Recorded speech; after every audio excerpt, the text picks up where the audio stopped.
মুকালমুৱাৰ লোহাৰ কাঠাৰ কাঠমিস্ত্ৰীৰ কন্যাৰ সফলতা। হাইস্কুল শিক্ষান্ত পৰীক্ষাত ৮৬.১৬ নম্বৰ লাভ চিমি আখতাৰাৰ। সদ্য ঘোষিত হাইস্কুল শিক্ষান্ত পৰীক্ষাত এগৰাকী কাঠমিস্ত্ৰীৰ কন্যাৰ সফলতাই গৌৰৱ কঢ়িয়াই আনিবলৈ সক্ষম হৈছে।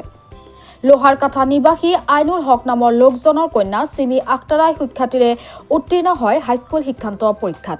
লোহাৰ কাঠাস্থিত পূব বৰক্ষেত্ৰী আঞ্চলিক জাতীয় বিদ্যালয়ৰ পৰা অৱতীৰ্ণ হৈছিল হাইস্কুল শিক্ষান্ত পৰীক্ষাত। ৫১৭ নম্বৰেৰে ৮৬.১৬% লাভ কৰে ছাত্ৰীগৰাকীয়ে। দৰিদ্ৰতাকো নেওচি চিমি আখতাৰাই কঢ়িয়াই অনা সফলতাত বিদ্যালয়খনৰ লগতে অঞ্চলবাসী উৎফুল্লিত হৈ পৰিছে। মিছ চিমি আখতাৰা 36.16 কোন বিদ্যালয়ৰ পৰা আহিছিলা? পূব বৰক্ষেত্ৰী আঞ্চলিক জাতীয় বিদ্যালয় লোৱাৰ কথা। ভাল লাগিছে বহুত। কেনেকৈ পঢ়িছিলা? কষ্ট হৈছে বহুত। আব্বাই যিখিনি পাৰিছে সেইখিনি দিছে, নৰাখিনি নাই। ছায়েন্সত ভৱিষ্যতে কি হ'ম বুলি ভাবিছা? ডক্তৰ।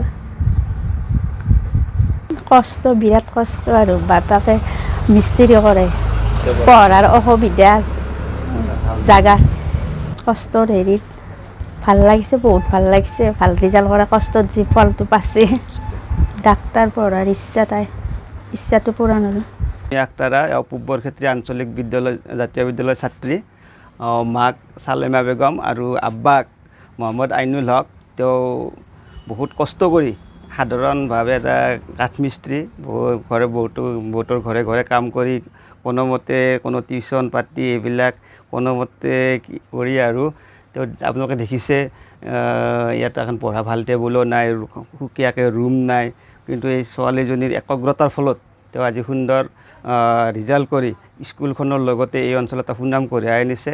তাৰ বাবে আমি জাতীয় বিদ্যালয় কৰ্তৃপক্ষ তথা আমি লোহাৰ কাঠাবাসী এই অঞ্চলৰ পৰা আমি চিমি আখতাৰাক বহুত বহুত অভিনন্দন জ্ঞাপন কৰিছোঁ আৰু ধন্যবাদ জ্ঞাপন কৰিছোঁ।